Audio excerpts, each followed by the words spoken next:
الفاتحة إلى حضرة حبيبنا وشفيئنا وقرة أعيننا ومولانا محمد صلى الله عليه وسلم وعلى آله وأصحابه وأزواجه وذرياته وأهل بيته أجمعين ثم إلى أرواح والدينا ولأبائنا ولأمهاتنا لأجدادنا لجداتنا ولإخواننا لأخواتنا لقرباتنا لمن له حق علينا ولجميع المؤمنين والمؤمنات والمسلمين والمسلمات الأحياء منهم والأموات وخصوصا إلى روح مؤلف هذا الكتاب بأن الله ينفعنا به وبعلومه في الدار. الفاتحة. أعوذ بالله من الشيطان الرجيم. بسم الله الرحمن الرحيم.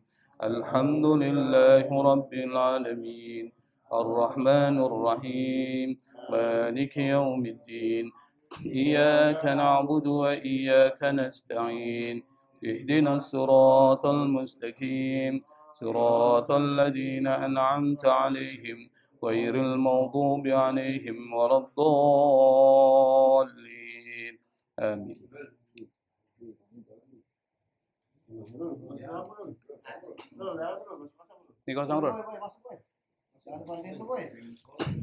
Bismillahirrahmanirrahim. Alhamdulillahi Rabbil Alamin. Allahumma salli wa sallim ala Sayyidina Muhammadin al-Fatihi lima ughliq wal khatimi lima sabaq nasiril haqqi bil haqq wal hadi ila siratikal mustaqim wa ala alihi wa ashabihi haqqa qadrihi wa miqdarihi al-azim. Subhanaka la ilma lana illa ma 'allamtana innaka antal alimul hakim. ولا حول ولا قوة إلا بالله العلي العظيم. رب اشرح لي صدري ويسر لي أمري واحلل عقدة من لساني يفقهوا قولي أما بعد. Pada kesempatan pertemuan yang lalu kita sudah membahas tentang adab terkait dengan persoalan penguburan dan hal-hal yang terkait setelah selesai penguburan. Kita sudah membahas misalnya sunnah-sunnah yang direkomendasikan buat kita untuk dilakukan. Misalnya kita memercikan kuburan itu dengan air dingin. Dan kita juga sudah membahas terkait dengan meninggikan kuburan melebihi tanah sekedar sejengkal. Jadi ukurannya itu adalah sejengkal. Apa ilatnya, apa alasannya? Jadi yu'rafa fayuzara. Agar kuburan itu bisa dikenal dan diziarahi dan dihormati. Nah, pada kesempatan pertemuan malam ini kita masih melanjutkan hal-hal yang dimakruhkan dan hal-hal yang disunnahkan. Qala al-musannif rahimahullahu ta'ala wa yukrahu tabyidul qabri bil jissi wa huwal jibs. Wa yukrahu artinya dimakruhkan. Makruh itu di dalam ilmu fikih diartikan sebagai sesuatu kalau ditinggalkan Anda mendapatkan pahala. Tapi kalau dilakukan Anda tidak mendapatkan dosa. Itu makruh. Lawannya adalah sunnah. Apa dimakruhkan? Tabyid dari kata bayyadha yubayyidu tabyid. Dari kata itu muncul kata baydha. Apa artinya baydha? Putih. Nah, maka tabyid ini artinya memutihkan. Maksudnya itu nanti kita akan jelaskan memutihkan kuburan bil jis dengan menggunakan jis gipsum. Apa gipsum? Gips diberikan seperti ubin. Kan banyak kita lihat tuh diberikan seperti hiasan-hiasan yang menggunakan gips. Gips itu di atasnya gips. Apa sih bahasa ininya? Gipsum ya, gipsum bahasa Inggrisnya gipsum. Bahasa Indonesia apa? Lis ya. Dibuat seperti indah itu. Diukir atau dengan menggunakan batu marmer misalnya yang putih. Itu hukumnya makruh tuh. Tapi kalau makruh, kalau kita laksanakan nggak dapat apa-apa. Itu maksudnya. Jadi kalau ada orang yang memberikan marmer, nggak ada apa-apa. Tapi kalau ditinggalkan, lebih bagus maksudnya. Dan kita lihat banyak kuburan dikasih marmer kan? Itu disebut dengan tabyidul qabri bil jis. Zahiran wa batinan. Baik bagian luarnya maupun bagian dalamnya. Hampir sebagian besar kuburan itu begitu. Apalagi kuburan Cina itu. Atau kuburan orang-orang Kristen. Itu biasanya Sintiong itu. Seperti itu. Nanti gimana menurut Islam? Tetapi kata penulis kitab ini wa yajuzu tatyinuhu. Yajuzu itu artinya boleh. Jaza yajuzu jawaz. Boleh. Jadi hukum taklif itu ada 5. Pertama wajib, lawannya haram. Salat wajib, ditinggalkan haram. Mencuri haram, ditinggalkan wajib gitu. Wajib dan haram. Kedua sunnah dan makruh. Sunnah dilakukan dapat pahala. Kalau makruh ditinggalkan dapat pahala, kebalikannya. Tapi di antara keduanya ada yang disebut dengan mubah. Atau dalam bahasa Arab disebut dengan jawaz atau boleh. Artinya apa? Dilakukan nggak apa-apa, nggak dilaksanakan juga nggak apa-apa. Wa yajuzu tatyinuhu. Tatyin itu dari kata tin. Apa itu tin? Tanah. Kalau tatyinuhu artinya memplesternya dengan tanah. Jadi kalau diplester dengan tanah maksudnya ini kuburan dikasih tinggi sejengkal lalu diperkuat dengan tanah, itu nggak apa-apa. Diplesternya dengan tanah. Kan ada pakai begitu kan? Ada yang pakai gips. Nah, yang pakai gips itu makruh.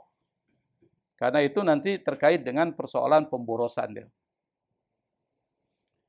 Itu yang pertama adabnya. Yang kedua disebutkan wa yukruhu makruh binaun lil qabri, meninggikan kuburan melebihi sejengkal. Makruh tuh. Maksudnya apa? Dikasih tinggi supaya kelihatan banget tuh. Au alaihi, atau dibangun di atas kuburannya sesuatu lagi di atas. Seperti kuburan Cina itu. Ini udah kuburan nih, udah dibikin sejenis, dibangun lagi ke atas tuh. Itu hukumnya makruh bila hajatin, kalau tidak ada kebutuhan. Kalau ada kebutuhan, misalnya khawatir kalau seandainya kuburan itu bisa longsor. Bisa ambles. Kahaufi nabsin, itu bisa ambles tuh. Maka itu boleh, karena ada hajat di situ. Al-hajatu tanzilu manzilatad durura. Kata kaidah fikih, kalau itu hajat, maka dia posisinya seperti darurat tuh. Yang nggak boleh pun jadi boleh. Saya berikan contoh, misalnya supaya mudah dipahami nih. Perempuan mau melahirkan. Kalau perempuan melahirkan, dokternya perempuan atau laki-laki? Harus perempuan. Karena ini terkait dia melihat kemaluannya itu. Tapi di situ nggak ada dokter perempuan. Yang ada laki-laki. Kalau dia nggak kasih itu, mati dia. Maka yang namanya hajat itu menempati darurat tuh. Yang namanya kebutuhan, maka menempati posisi darurat. Kenapa? Nggak ada lagi yang lain. Maka boleh di situ. Al-hajatu tanzilu manzilatad darurah. Kebutuhan itu bisa menempati posisi darurat. Kalau sudah darurat, ad-darurat tubihul mahdhurat. Yang namanya darurat, maka yang tidak boleh jadi boleh. Seperti misalnya ada di dalam hutan, nggak ada makanan, nggak ada minuman, yang ada bangke itu. Bangke haram dimakan dalam keadaan normal. Tapi karena kalau dia nggak makan bangke itu, dia bisa mati. Maka menjaga jiwa lebih utama daripada memakan bangke. Maka bangke itu pun kemudian dimakan dengan sekedar supaya dia bisa hidup. Setelah dia bisa hidup, maka yang bangke awalnya haram dihalalkan jadi haram lagi tuh. Kembali ke haram. Jangan diterusin. Ah, enak nih, lanjut. Ya jangan. Pas sekedar ini aja, sekedar bisa membuat dia hidup. Kali kobek nggak kenyang. Nah, kalau kita analogikan, Sebelum saya bikin analoginya supaya mudah nanti. Yang dimakruhkan itu wa mahallul karahati, tempat makruhnya. Kenapa dimakruhkan itu membangun kuburan tinggi itu? Iza kana bimilkihi, kalau dia dikuburin di tanah miliknya. Misalnya di belakang ini kan ada tanah kosong nih, bangun kasih tinggi nggak apa-apa, makruh. Tapi kalau di tanah pekuburan wakaf nih, fa in kana fi maqbaratin mauqufatin, jika itu terjadi fi maqbaratin, di pekuburan mauqufatin yang diwakafkan, maksudnya pekuburan umum, maka haruma, jadi haram. Jadi misalnya kita dikober nih, dikuburin tuh keluarga kita tinggiin tuh, haram tuh hukumnya. Kenapa? Pekuburan umum nggak boleh. Litajyiqi alal muslimin, karena itu bisa menyempitkan kuburan orang muslim. Kalau orang muslim kuburin, nah ketinggian kan repot tuh. Mengganggu ketertiban para penghuni kubur dan orang yang akan dikuburkan. Illa, kecuali liqabri nabiyyin, kecuali kuburnya nabi, boleh. Karena di situ ada kemaslahatan. Pertama, menjaga kehormatan nabi. Makanya susah bisa masuk ke kuburan nabi. Ada nggak bisa yang masuk? Nah, cuma orang-orang tertentu, tapi orang-orang ke kita nggak boleh. Bro, haram tuh biasanya kan. Jangankan itu, kita begini aja dikit udah dianggap haram tuh oleh mereka. Apalagi masuk ke dalamnya. Au syahidin, atau orang yang mati syahid. Au alimin, atau orang alim. Makanya kuburan para wali nggak apa-apa. Tuh, kuburan para wali kan ada tuh, luar batang, bikin gubah. Di mana lagi? Nih para ziarah kubur nih, Haji Untung. Sama ahli ziarah. Sama UU nih. Itu kan biasanya kuburan makam luar batang, makam Kuitang. Dulu saya termasuk ahli ziarah di mana-mana saya. Sampai Empang, Bogor, dan seterusnya. Itu biasanya ditinggikan. Boleh nggak? Boleh tuh menurut mazhab Syafi'i. Au soleh, atau orang soleh. Tapi orang-orang ke kita jangan nih. Tapi kalau orang alim, wali min auliyaillah, boleh. Menurut siapa? Indar Romli, menurut Imam Romli. Khilafan libni Hajar, berbeda dengan Ibnu Hajar. Kedua orang ini ulama dari mazhab Syafi'i. Makanya kitab ini sandarannya itu kepada pendapat Imam Romli dan Ibnu Hajar dan dibandingkan. Makanya judulnya begitu tuh. Zubdatul Fiqh Syafi'i. Siapa Imam Romli dan Ibnu Hajar? Dua-duanya adalah asy-syaikhan, adalah syekhnya ulama Syafi'i pada generasi sekian. Kan ada pertama ada Imam Nawawi, ada pokoknya adalah dalam mazhab Syafi'i itu kalau kita belajar tradisi fikih Syafi'i itu dijelaskan tuh para imam-imam mazhab Syafi'i. Gimana kalau kita ilustrasikan, kita ibaratkan tuh kuburan seperti rumah tuh. Bayangkan misalnya kuburan seperti rumah terakhir seseorang. Anda tidak akan membangun gubuk di atas rumah orang lain tanpa izin tuh. Misalnya ada orang punya rumah, kita bangun lagi, boleh nggak tuh? Boleh. Sama dengan dianalogikan dengan kuburan. Udah ada kuburan, dibangun lagi di situ. Itu maksudnya seperti itu. Yang berikutnya adalah wa yukrohu wa kuriha, dimakruhkan. Apa yang dimakruhkan? Julusun ala qabrin muslimin. Duduk di atas kuburannya orang muslim. Jadi kalau kita ziarah, jangan dudukin kuburan orang. Nggak boleh itu. Itu hukumnya makruh. Wattikaun ale, atau apa istilahnya? Ittika itu menyandar, bersandar. Illa lihajatin, kecuali kalau itu ada kebutuhan. Apa kebutuhannya? Di sini dijelaskan, ka'an la yasila ila qabri man yuridu ziyaratahu illa bidzalik. Seperti dia tidak akan sampai ke kuburan yang akan dia ziarahi kecuali dengan menginjak kuburan itu. Artinya apa? Kuburannya terlalu sempit. ke sini. Kalau kita nggak injak, nggak bisa sampai ke situ. Makanya kalau bikin kuburan harus ada tata ruang. Tuh. Tata ruang pembuatan kuburan, kasih space supaya orang bisa lewat. Ini di sini lagi, di sini nggak bisa lewat tuh. Nggak tahu kalau di kuburan Kober rapi nggak tuh? JPeng tuh mungkin ya.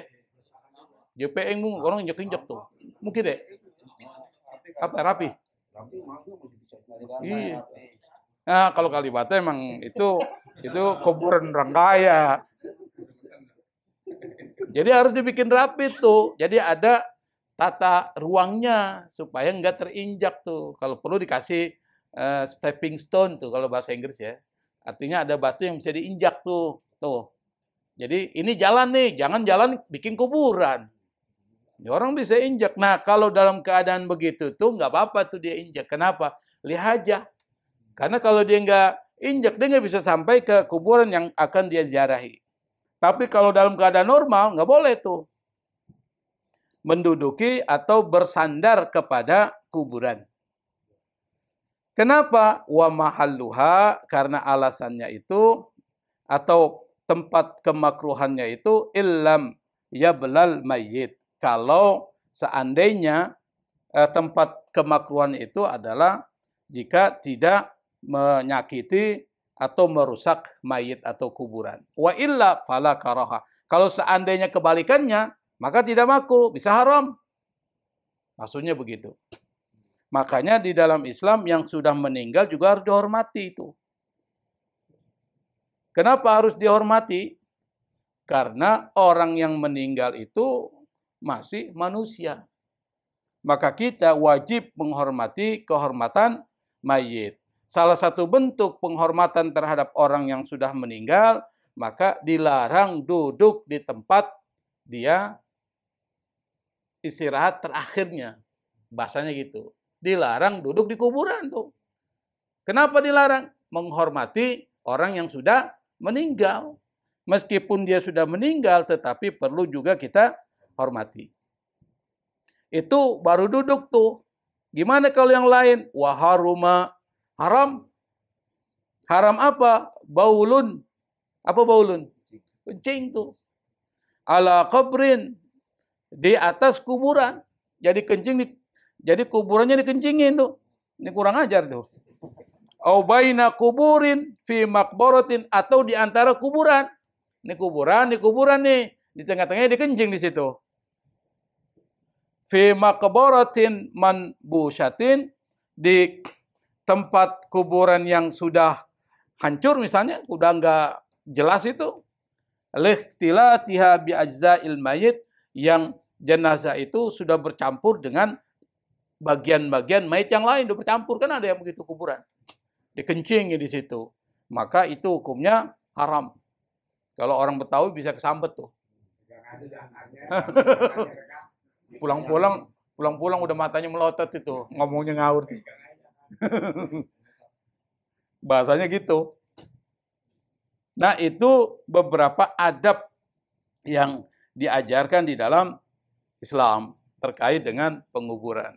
Tujuannya apa? Sekali lagi, menghormati orang yang sudah meninggal. Bentuk penghormatan lainnya apa? Yaitu tadi, kita kirimkan bacaan-bacaan, tasbih, tahlil, tahmid, qiraatul Quran, selawat kepada Nabi, dikirimkan kepada yang sudah meninggal. Pertama, menghormati mereka. Yang kedua, memberikan bantuan kepada yang sudah meninggal. Maka tradisi tahlil yang kita laksanakan itu bagus banget itu. Merugi orang yang tidak ditahlilkan ketika meninggal, terutama kelompok-kelompok yang ahli tahlil itu. Merugi. Kita lanjutin ya. Yang berikutnya adalah wayahrumu, haram. Haram apa? Dafnu snaini fi qabrin wahidin. Dafnu itu artinya menguburkan. Isnaini, dua orang. Fi qabrin wahidin, dalam satu kuburan. Haram hukumnya. Kenapa haram? Ya karena ibarat rumah orang dimasuki dua orang misalnya. Yang ini punya rumah orang udah dimasuki orang lain. Itu dianggap nggak boleh. Kecuali darurat. Tuh, kalau darurat tidak apa-apa. Illa li daruratin. Tapi kalau tidak darurat, nggak boleh gabungin 2 orang tuh. Kan ada tuh, ibunya meninggal karena nggak ada tempat lagi, anaknya di situ dicampur. Ya ditumpuk. Kalau keadaannya darurat boleh, tapi kalau tidak darurat masih ada tanda yang lain yang lebih luas, itu haram hukumnya itu. Illa li daruratin, kecuali kalau ada darurat. Sekali lagi yang disebut darurat itu adalah sesuatu yang genting. Kalau darurat maka yang tidak boleh jadi boleh tuh. Apa yang disebut dengan darurat terkait dengan persoalan penguburan 2 orang dalam kuburan yang sama? Pertama, kadiqil ardi. Tanahnya udah nggak banyak lagi, ke Jakarta ini susah. Sempit tuh. Nah itu boleh. Berarti di JPN boleh. Kuburan mana lagi nih? Kober, boleh. Tuh, udah sempit. Tapi kalau masih luas, kayak di Palu tuh masih luas tuh. Mau bikin kuburan 3x3 juga nggak apa-apa. Karena masih luas tanahnya. Tapi kalau di Jakarta, kuburan aja dibikin rumah kontrakan. Karena udah nggak ada tempat lagi kan. Maka yang seperti itu masuk kategori darurat. Boleh nggak? Boleh dikuburin bersama itu. Bukan cuma 2, 3 juga boleh. Kalau darurat kan, satu keluarga. Nanti syaratnya apa? Kalau dia satu kuburan beberapa orang, ada syaratnya tuh. Disebutkan. Wa kasratul mauta, atau yang meninggal banyak seperti tsunami. Tsunami tuh di Aceh kan banyak meninggal tuh. Kuburin satu aja, satu kubur. Itu boleh. Kenapa? Karena banyak yang meninggal. Atau karena bencana-bencana alam, gempa itu. Kalau seandainya dikuburin satu-satu, repot. Langsung aja semuanya, sholatinnya sama-sama sekalian. Jadi enggak satu-satu. Bayangkan kalau ribuan orang satu-satu. Apa yang terjadi? Ya selesai itu. Makanya langsung, itu disebut dengan darurah. Wa yuj'alu bainahuma, tetapi syaratnya adalah di antara 2 orang yang dikuburkan dalam kuburan yang sama itu harus ada hailun min turab, dikasih hail penghalang. Min turab, dari tanah. Jadi jangan digabung begitu aja, dipepet. Dikasih penghalang. Bisa juga dengan papan misalnya, kan penghalang tuh. Itu tujuannya supaya tidak mengganggu jenazah yang satu dan tidak mengganggu jenazah yang lainnya. Wa bainal mar'ati warrajuli akadu. Antara jenazah perempuan dan laki-laki kalau digabungkan dalam lubang yang sama, kubur yang sama, itu lebih kuat lagi hailnya. Misalnya siapa? Suami istri, boleh nggak? Boleh. Suami meninggal, istri kemudian meninggal, gabungin aja. Kan ada tuh yang istrinya meninggal, suaminya bilang jangan kuburin dulu. Ternyata asarnya dia meninggal juga. Berdua tuh. Nah itu kuburin sama-sama boleh tuh. Kalau tanahnya udah nggak ada lagi, tanahnya udah terbatas, nah maka boleh tuh. Tetapi apa? Harus ada hail.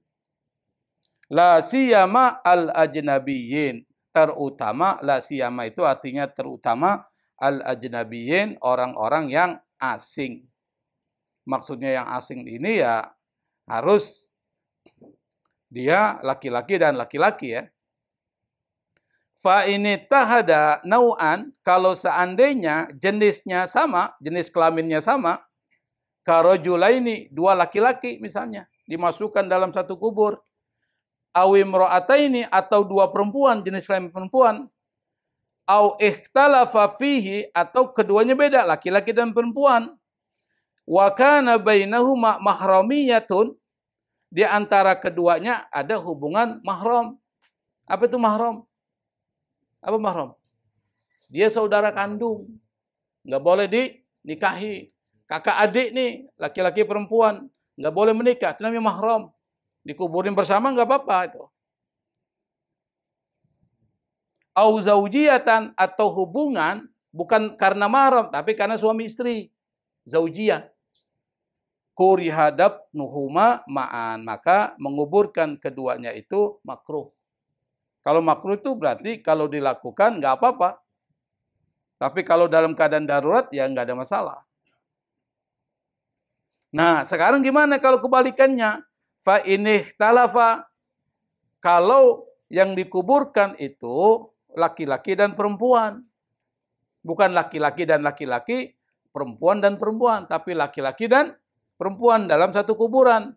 Walam yakun bainahuma mahramiyatun, tetapi tidak ada di antara keduanya hubungan mahram. Bukan saudara kandung, bukan juga antara ibu dan anak atau bapak dan anaknya perempuannya. Atau tidak ada hubungan zaujiyatun, hubungan perkawinan. Harumadzalika inda Ibnu Hajar. Maka menguburkan dua orang yang berbeda, laki-laki dan perempuan, tidak ada hubungan keluarga, tidak ada hubungan suami istri, haram hukumnya. Gabungkan. Jadi nggak sembarangan main kubur-kuburan aja tuh. Kalau dia anak dan ibu, seperti kasusnya siapa itu? Lala itu? Ya, Lala ya. Itu kan ibunya ya. Dicampur dengan Lala, nggak apa-apa. Karena ibu dan anak. Tapi kalau misalnya yang satu dari sana, yang satu dari sini, nggak ada hubungan keluarga, tidak ada hubungan suami istri, laki-laki dan perempuan di kuburan dalam satu kuburan yang sama, haram hukumnya tuh. Menurut siapa? Ibnu Hajar. Walladzi jara alaihi Romli, sementara menurut pendapat Imam Romli, al-hurmatu mutlaqan illa lidaruratin. Maka haramnya mutlak. Mutlak itu haram banget. Kecuali di darurah. Kecuali kalau ada darurat. Kalau darurat ya lain cerita lah. Wadzalika li'annal illata, apa alasannya jadi haram itu? Karena illatnya atau alasan hukumnya itu adalah at-ta'adzi. Itu bisa mengganggu. La asyahwa, bukan karena syahwat. Enggak mungkin orang yang meninggal itu ada syahwatnya, tetapi mengganggu. Bukan cuma itu, kadang-kadang kuburan orang muslim di sampingnya kuburan orang Kristen itu mengganggu. Kenapa? Yang muslim dengar yang Kristen lagi diazab tuh. Setiap hari buk buk buk buk buk buk. Terganggu. Coba Bapak misalnya itu tembok dengan orang bikin masalah itu. Terganggu nggak? Terganggu. Dan ingat, alam barzah itu bukan seperti yang kita bayangkan. Itu ada kehidupan. Alam dunia, kehidupannya sendiri. Alam barzah itu punya kehidupan sendiri. Tetapi antara kuburan dengan kuburan itu saling bertetanggaan tuh. Diazabnya di situ. Meskipun disebut alam kubur, alam barzah. Tapi tempatnya di situ. Makanya ada orang bermimpi, Pak. Anaknya datang ke mimpi orang itu. Datang setiap hari, setiap malam. Minta dia dipindahin. Pertama dianggap mimpi biasa. Tapi malam kedua, mimpi yang sama. Dianggap masih biasa nih. Mungkin karena masih teringat-ingat tuh. Jadi terbawa mimpi. Tapi ini udah ketiga, keempat mimpi terus. Wah, jangan-jangan ada pesan ini. Akhirnya dia minta digali kuburan itu dipindahin. Mimpinya minta dipindahin. Nah, pada saat mimpi berikutnya setelah dipindahin, dia datang lagi. Dia terima kasih sama orang tuanya. Kenapa? Dia sudah dipindahin. Alasannya apa? Dia terganggu dengan kuburan sebelahnya. Diazab terus. Digetok pakai palu tuh, gigit. Ini kan teriak-teriak gitu. Cuma kita nggak dengar, yang dengar mereka. Makanya di dalam Islam, kuburan itu nggak boleh digabung. Kuburan Kristen ya Kristen, kuburan Muslim, Muslim. Nggak boleh kuburan Kober itu ada Kristen. Ada nggak Kristen? Nggak ada. Nah, bolok iya, dibikin blok tuh. Penting. Jangan ente misalnya dikuburin di Sandiego Hills. Hakim nih. Jangan. Kenapa? Kuburan non Kristen tuh mahal lagi, nggak mampu dia. Hah? Tapi yang timur ada yang Muslim.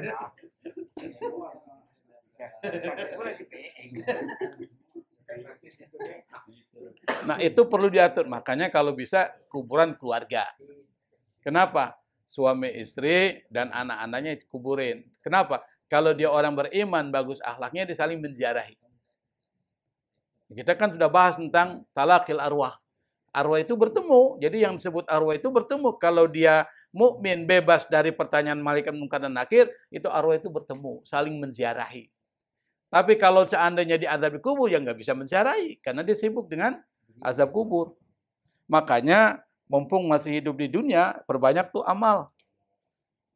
Perbaiki hati kita, akhlak kita. Hilangkan sifat hasad, sifat sombong. Dan perbanyak hal-hal baik tuh. Apapun yang baik, lakukan aja. Duduk di sini kan kebaikan. Paham tidak paham, yang penting gue duduk nih. Pahala, alhamdulillah. Apalagi paham, dapat pahala 2 tuh. Pas pulang ke rumah, sampaikan sama orang, sama anak istri, sampai keluarganya, saya dapat dari ustadz nih, begini. Dapat pahala juga kan. Jadi pahala itu gampang nyarinya. Nyebarin flyer pengajian aja pahala kok, cuma malas orang. Atau masukkan flyer itu di status, orang lihat tertarik, pahala ente. Jangan anggap itu enggak pahala itu. Itu mengajak orang untuk bisa ikut pengajian karena dia lihat itu. Oh, ini ada pengajian, gue datang lah. Nah, karena itulah maka dapat pahala. Sampai mana tadi itu? Oh iya. Li'annaha in qata'at bil mauti. Kenapa? Alasannya itu adalah at-ta'zi, mengganggu, bukan karena syahwat, karena syahwat itu terputus karena kematian, bil maut. Kalau orang udah mati enggak ada lagi syahwat tuh. Wa hadzal khilafu binisbati li daf'isnaini ibtidaan. Perbedaan ini sehubungan dengan menguburkan 2 orang di permulaan. Maksudnya di awal tuh. Maksudnya apa? Dikuburin sama-sama. Berarti berbarengan kan? Nah, gimana kalau seandainya orang ini udah meninggal lama, kemudian muncul yang baru dikuburin di situ tuh. Ada kan? Ada. Ini yang ada berbarengan. Itu yang disebut yang di atas. Gimana kalau seandainya penguburannya itu adalah sudah lama digali kuburannya lalu dikuburkan yang kedua. Ini jadi kasus terkait dengan masalah penguburan. Nah, dibahas dalam kitab Fikih Syafi'i ini. Amma dafnu wahidin, adapun menguburkan seorang, summa nabsyuhu, kemudian dia menggali kuburan itu, wadafnu akhara ma'ahu faharamun ittifaqan. Kalau ada kuburan nih, di kuburan nih, di dalamnya ada jenazah. Apakah jenazah itu baru atau lama yang sudah jadi tulang belulang, lalu kemudian dikuburkan lagi. Yang kedua, maka disebutkan faharamun ittifaqan, haram menurut kesepakatan para ulama. Hukum asalnya haram. Nanti kan bisa berubah ini. Kenapa haram? Liyahtika hurmatahu. Karena itu bisa merusak kehormatan jenazah yang sudah ada dikuburkan sebelumnya. Pertama apa? Itu mengganggu tuh, menggali kuburan. Makanya orang kalau menggali kuburan, itu mikir. Kecuali karena urusan misalnya untuk dia dibunuh nih. Perlu di apa itu? Autopsi. Nah itu masih boleh itu. Tapi minta izin sama ahli warisnya. Karena ini mengganggu kehormatan dari orang yang meninggal. Maka di dalam Islam hukumnya adalah haram. Malam yafnal awal bijami'i ajzaihi. Selama yang pertama itu tidak hancur bijami ajzaihi, dengan semua anggota badannya. Karena kalau digali bisa jadi hancur dia. Misalnya pas digali kena tulang-tulangnya. Hancur nggak tuh? Bisa hancur. Wa yurja'u dzalika, tetapi hal itu kalau seandainya tidak hancur, maka itu boleh nanti. Tetapi untuk mengetahui itu bukan orang biasa yang melakukan. Wa yurja'u fi dzalika li ahlil khibrah bil ardi. Maka dikembalikan dalam persoalan itu kepada siapa? Ahlil khibrah, orang yang punya pengalaman terkait dengan persoalan tanah tuh. Karena boleh jadi ketika digali langsung longsor. Bisa jadi ketika digali tulang-tulang itu kena itu. Karena orang nggak tahu tuh. Maka yang seperti itu kalau memang ingin dikuburkan dalam keadaan kondisi seperti itu, maka harus dikonsultasikan dengan orang yang ngerti tentang tanah itu. Walau wujida, kalau ditemukan ba'du azmihi, sebagian dari tulangnya, qabla tamamil hafri, sebelum penggalian itu selesai, wajaba raddu turabihi. Wajib dikembalikan lagi tanahnya. Kalau ditemukan. Fa in kana ba'dahu, tapi kalau seandainya itu ditemukan setelah digali, jazad dabnu ma'hu ba'da ja'lihi fi janibin minal qabri. Maka boleh dia menguburkannya bersama dia setelah dia jadikan di sebagian kuburnya atau di sisi kuburannya. Artinya apa? Hukum awalnya menggabungkan, bukan menggabungkan, memasukkan jenazah ke dalam kuburan yang kuburan itu sudah ada jenazah yang lama, awalnya hukumnya haram. Haram hukumnya. Tetapi kalau keadaan darurat tadi, karena tanahnya nggak ada dan sebagainya, maka menjadi boleh. Tapi dengan syarat tuh. Ketika dia kuburin, tidak mengganggu jenazah yang pertama. Maksudnya apa? Tidak mengganggu sebagian dari tulang-tulang atau jenazah yang ada di dalam kuburan yang pertama itu. Tapi kalau seandainya itu dia temukan pada saat digali nih, pada saat digali, lalu kemudian ditemukan tulangnya, tutup lagi tuh. Kalau ternyata baru ditemukan setelahnya, boleh dikuburkan bersama dengan yang dikuburkan di situ, dikasih di pinggirnya itu. Dan ini yang paling banyak terjadi sekarang. Kuburan lama, masukin yang baru, kuburan baru. Tapi tadi, ketika Anda melakukan itu harus tanya sama orang yang ngerti tentang itu.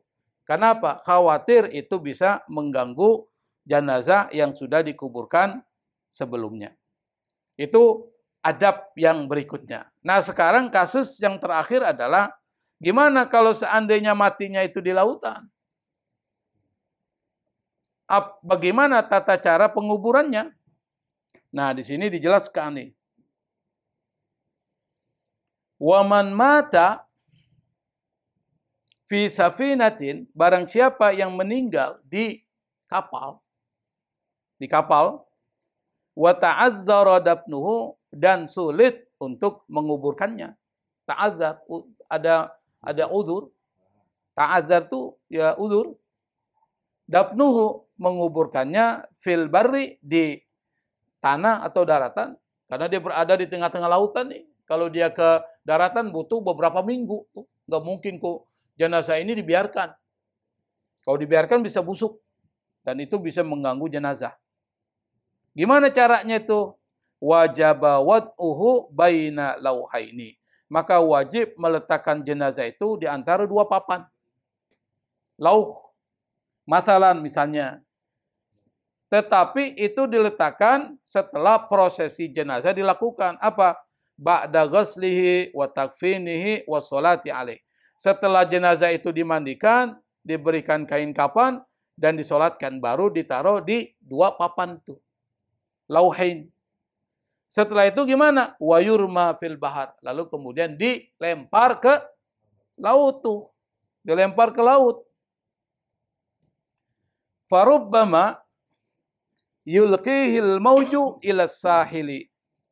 Maka boleh jadi setelah dilemparkan ke laut, gelombang itu atau ombak itu bisa mengantarkan dia ila sahili, ke pantai. Fayajiduhu muslimun fayadfanuhu. Lalu kemudian itu bisa ditemukan orang muslim, lalu orang muslim lalu bisa menguburkannya. Jadi kasih begitu. Wal aula, yang utama kata penulis kitab ini, ayyusaqqala, jenazah itu dikasih beban yang berat. Binahwi hajarin, dengan batu. Untuk apa? Liyasila ilal qarar, supaya jenazah itu bisa tenggelam ke dasar nih. Jadi nggak muncul lagi ke pantai. Itu yang utama. Jadi ada dua tuh. Dikasih ke papan, dia bisa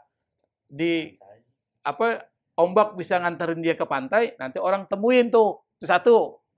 Tapi kata penulis kitab ini, wal aula, yang utama adalah jenazah itu dilempar ke lautan, dikasih beban berat sehingga dia nggak berjalan. Dia turun ke dasar bawah dan dia meninggal di situ. Maksudnya dia dikuburkan di situ. Kalau udah sampai laut itu kan otomatis dia akan jadi tulang belulang. Itu di alam kubur atau di alam laut, Sat? Tuh, tanya saya pernah. Itu di alam barzah saya bilang. Yang namanya barzah itu bisa di kuburan, bisa di mana-mana, di alam barzah. Kan orang tanya itu, ada siksa kuburnya nggak kalau dikuburin di laut? Siksa laut saya bilang, bukan siksa kubur. Namanya alam barzah itu nggak pakai istilah tanah atau apa. Itu siksanya di alam barzah. Kalau ditanya kenapa seperti itu, maka jawabannya adalah Islam ini agama yang praktis. Yang darurat harus dilaksanakan. Kalau keadaan darurat yang tidak boleh pun jadi boleh tuh. Itu agama praktis. Dan ini sesuai dengan satu ayat dalam Al-Quran, la yukallifullahu nafsan illa usaha. Allah tidak pernah membebankan seorang kecuali dengan kemampuannya. Dan ketika ada sesuatu yang memberatkan, maka muncullah yang disebut keringanan tuh. Itu dalam Islam. Jadi Islam nggak pernah membebankan. Yang disebut dengan rukhsah, keringanan. Kalau dikasih keringanan, maka diambil. Misalnya apa? Anda berpergian, berat, ada masyaqqah, ada kesulitan. Maka Allah kasih rukhsah, keringanan apa? Perjalanan yang melelahkan itu bisa mempengaruhi sholatnya berubah jumlahnya. Dari 4 jadi 2, namanya qashar. Bukan cuma itu, bisa dijamak tuh. Antara waktu asar ke zuhur, zuhur ke asar, maghrib ke isya, isya ke maghrib tuh. Namanya jamak takdim, jamak takhir. Jadi itu adalah rukhsah. Sama dengan orang yang sakit. Dia tidak boleh berpuasa menurut dokter, maka dia tidak berpuasa. Tapi setelah sembuh dia harus membayar qadoknya. Kalau dia tidak mampu karena sakitnya permanen, maka dia harus membayarnya dengan apa? Dengan fidyah. Itu namanya rukhsah, keringanan. Maka jangan memberat-beratkan diri kita. Jangan kita paksa sampai kemudian kita sakit. Kalau udah batasan kita lelah, istirahat, jangan dipaksa. Baca Quran misalnya, udah lelah nih mata, masih dipaksa, harusnya berhenti. Atau sholat, udah kelihatan lelah ini, masih dipaksa. Berhenti aja. Sesuai dengan kemampuan. Saya pikir sampai di sini, insya Allah pertemuan yang akan datang, kita akan bahas at-ta'ziyah. Setelah penguburan, ada satu persoalan hukum yang diajarkan oleh Rasulullah, yaitu tentang at-ta'ziyah. Seperti apa, berapa hari, boleh nggak seperti kita 137, macam-macam tuh, apakah dibolehkan atau tidak? Kira-kira orang ta'ziyah itu berapa hari sih? Nah, nanti akan dibahas dalam kitab fikih. Wallahul musta'an. Assalamualaikum warahmatullahi wabarakatuh.